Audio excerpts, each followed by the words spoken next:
Hello friends, I am Dr. Ankita Singh Chakotia, PhD in Biotechnology. Also, I have qualified CSI and GRF with All India Rank 103.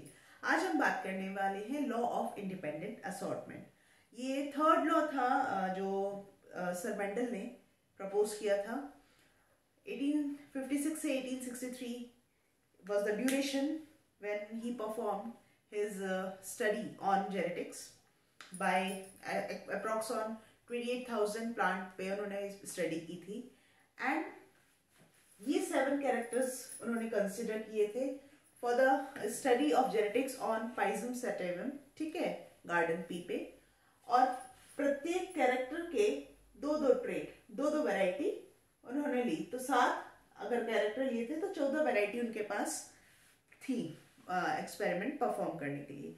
ये भी ऐसा ही नहीं है कि just मैं क्यों ये काउंट वगैरह बता रही हूँ, ये क्वेश्चन आ चुका है क्योंकि नीट में शायद last year, I am not sure about the year, but हाँ नीट के एक क्वेश्चन पेपर में मैंने ये देखा है। क्वेश्चन कुछ इस तरह से था कि how many varieties of Pisum sativum Sir Gregor John Mendel took in his genetic experiment. Option में था 2, 4, 7 और 14। ज्यादातर क्या स्टूडेंट्स का दिमाग दौड़ेगा कि वो देखेंगे अरे प्लांट पूछा है, मेंडल दिख रहा है और जेनेटिक एक्सपेरिमेंट दिख रहा है, 7 पे लगा दो, ठीक है। बट वो भूल जाएंगे वैरायटी पूछिए, वैरायटी प्रत्येक कैरेक्टर से 2 वैरायटी निकल रही हैं, तो 7 से 14 बन गई थी, है ना। तो ये गलती मत कीजिएगा, क्वेश्चन का हर एक शब्द ना बहुत महत्वपूर्ण होता है, तो प्रत्येक शब्द पे अपना पूर्ण अपना ध्यान केंद्रित करके फिर आंसर करिएगा, ठीक है। So coming on to the law of independent assortment, देखिए law of dominance, law of segregation में अब तक जब हमने बात की तो मोनोहाइब्रिड क्रॉस हो रहा था। जैसे कि एग्जाम्पल के तौर पे अगर मैं ये कैरेक्टर लेती हूँ, सिर्फ यही कैरेक्टर लूंगी, ठीक है, तो इस केवल कैरेक्टर से रिलेटेड मैं एक प्लांट ले लूंगी टॉल, एक ले लूंगी ड्वार्फ, बाकी चीजें उनमें सेम होंगी। ये फ्लावर कलर या तो वायलेट ही होगा, एक्सियल ही होगा, येलो कलर का ही सीड दे प्रोड्यूस, या मतलब बाकी सारे में सबको सेम ही होगा, सिर्फ एक कैरेक्टर में वो वेरी कर रहे होंगे। तो ऐसे क्रॉस को जो कहेंगे हम, तो मतलब मान लीजिए टॉल और डॉफ को मैं कराती हूँ तो इसको हम कहेंगे मोनोहाइब्रिड क्रॉस, ठीक है। This is an example of monohybrid cross. पर क्रॉस कराऊं तो ऐसा एक्सपेरिमेंट करूं मैं जिसमें कि प्लांट तो 2 लूं, 2 ही मैं कैरेक्टर लूं, है ना, 2 ही कैरेक्टर लूं। मान लीजिए कि हाँ सीड कलर ले रही हूं और सीड का शेप ले रही हूं, तो सीड कलर से रिलेटेड मुझे क्या 2 वैरायटी चाहिए अपने एक्सपेरिमेंटल प्लांट्स में। सीड कलर, एक प्लांट येलो कलर का सीड प्रोड्यूस कर रहा हो और एक कर रहा हो ग्रीन कलर का, ठीक है। साथ ही साथ सीड का शेप भी मेरे को एक और कैरेक्टर देखना है, तो एक प्लांट कर रहा हो राउंड शेप का सीड और एक कर रहा हो रिंकल्ड का। तो ऐसे केस में क्योंकि अब मैंने क्या किया, 2 कैरेक्टर और इन 2 कैरेक्टर से 4 ट्रेट मैंने देख रही हूं, तो ऐसे क्रॉस को हम क्या कहेंगे, डायहाइब्रिड क्रॉस। क्यों? क्योंकि यहाँ मैंने 2 कैरेक्टर की मैं तुलना करने वाली हूँ अपने आगे के एक्सपेरिमेंट में, है ना। यहाँ पे अगर हम देखें डायहाइब्रिड क्रॉस का एक मैंने यहाँ पे कोशिश की आपको समझाने के लिए, एक बनाया है मैंने फ्लो चार्ट टाइप। देखिए येलो कलर और राउंड शेप ऑफ सीड ये डोमिनेंट होता है ओवर ग्रीन कलर, जो इसको कि हम स्मॉल y से रिप्रेजेंट करेंगे, and wrinkled shape of seed, ठीक है। जब इनके गैमीट्स बनेंगे तो कुछ इस तरह से बनेंगे, क्योंकि होमोजाइगस कंडीशन है तो YR एंड यहाँ पे स्मॉल y एंड R। इनका क्रॉस करके F1 में हमें कुछ इस तरह की इस तरह से कॉम्बिनेशन आएगा। नाउ क्योंकि यहाँ पे दोनों ही कैरेक्टर से रिलेटेड डोमिनेंट ही ये है, तो हमारे पास हेटेरोजाइगस कंडीशन, बट क्या है हेटेरोजाइगस में, क्योंकि अब डोमिनेंट भी है तो फिनोटाइप कैसा आएगा, डोमिनेंट के हिसाब से तो येलो कलर का ही सीड हमें देखने में, सीड क्या लगेगा, येलो कलर का होगा, राउंड ही होगा, ठीक है। तो यहाँ देखा जाए तो लॉ ऑफ डोमिनेंस काम कर रहा है, तो yellow colour and round shape of seed मिलेगा, although their recessive counterpart are also present in F1 generation. Now on performing the self cross of this F1 generation के जो ऑफस्प्रिंग आए हमारे पास में, तो अब हमें क्या मिले, कुछ गैमीट हमने आइसोलेट किए तो हमें कुछ ये कॉम्बिनेशन मिले। हो सकता है दोनों ही डोमिनेंट वाले एलील एक साथ हो, एक डोमिनेंट एक रेसेसिव हो, या ग्रीन कलर राउंड कलर के साथ कंबाइन हो रहा हो, या फिर दोनों ही रेसेसिव आपस में हो। तो प्यूनेट स्क्वायर की मदद से हम क्या करेंगे, इसको कोशिश करेंगे इसका जीनोटाइप वगैरह निकालने की। ठीक है, यहाँ भी लिख लिया मैंने, दोनों तरफ लिख लिए, यहाँ पे और यहाँ पे। कॉम्बिनेशन कुछ इस तरह का बन रहा है। ठीक है, ये सारे कॉम्बिनेशन बन रहा है, आप कॉपी पेन लेके अपने भी कोशिश कीजिएगा, बन जाएगा आपसे भी। ठीक है, अब कॉम्बिनेशन कुछ इस तरह से जब बन रहा है तो हमें 9 तो मिल रहे हैं ऐसे प्लांट्स या ऐसे ऑफस्प्रिंग जो कि कंप्लीटली क्या है, जिनका कि फिनोटाइप एग्जैक्ट कैसा है, डोमिनेंट की जैसा, दैट मींस येलो और राउंड कलर के राउंड शेप सीड ये प्रोड्यूस कर रहे हैं। ठीक है, 3 ऐसे हैं जो कि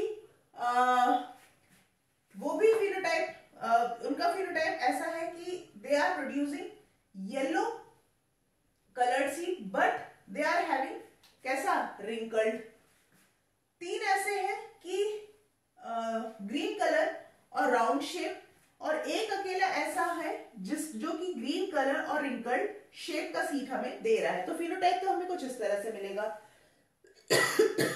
नाउ जीनोटाइप निकालने के लिए ना, जीनोटाइप बहुत सिंपल होता है इसका, डायहाइब्रिड क्रॉस का आप लोग याद भी कर सकते हैं, 1:2:1, इसी का डबल कर दीजिए बीच में 2:4:2, और फिर इसी का आधा कर दीजिए फिर से 1:2:1।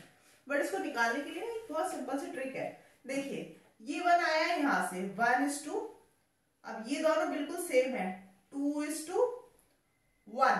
ठीक है, 1 में ये 1 बिल्कुल सेम, मतलब बिल्कुल अकेला है, तो ठीक है वो तो हो गया 1:2:1। नाउ मूविंग ऑन टू 2:2, ये दोनों सेम है, ये चारों सेम है 2:4:2। ठीक है, 2 ये दोनों सेम है। ठीक है, 2:4:2। नाउ अगेन ये एक लौता सिंगल ऐसा ही है 1:2:1। ठीक है, तो ये अगर आप इसको क्रॉस करने की कोशिश करेंगे ना, तो ऐसे भी बड़ी ट्रेन से आपको इसका रेशो अगर ऐसे ना याद हो पाए तो ऐसे कर लीजिएगा। ठीक है, दोनों ट्रिक मैंने बता दी। तो ये हमें इस तरह से मिलता है रिजल्ट क्या, किसका, डायहाइब्रिड क्रॉस का।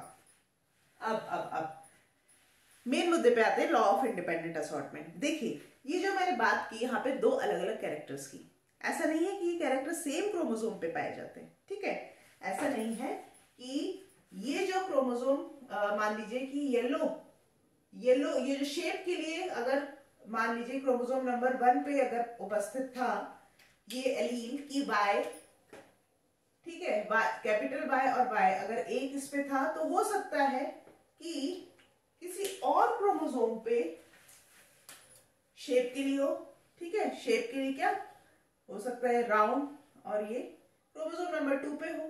ठीक है, सॉरी क्रोमोसोम नंबर 2 पे ये हो। अब क्या होता है जब गैमीट बनते हैं ना, इस तरह से गैमीट बनते हैं, तो देयर इज अ चांस, मतलब देयर इज अ चांस क्या, आपस में जब जीन अलग अलग क्रोमोसोम्स पे पाए जाते हैं ना, तो there is a definite chance of कि साथ में कंबाइन नहीं होगा। ठीक है मतलब जीन डोमिनेंट, ऐसा डोमिनेंट ट्रेट वाला जो जीन है, जरूरी नहीं है कि वो डोमिनेंट के साथ ही गैमीट सेम गैमीट में जाए। There is an independent assortment. Independent assortment का मतलब ही ये है कि स्वतंत्र होते हैं ग्रुपिज्म के लिए।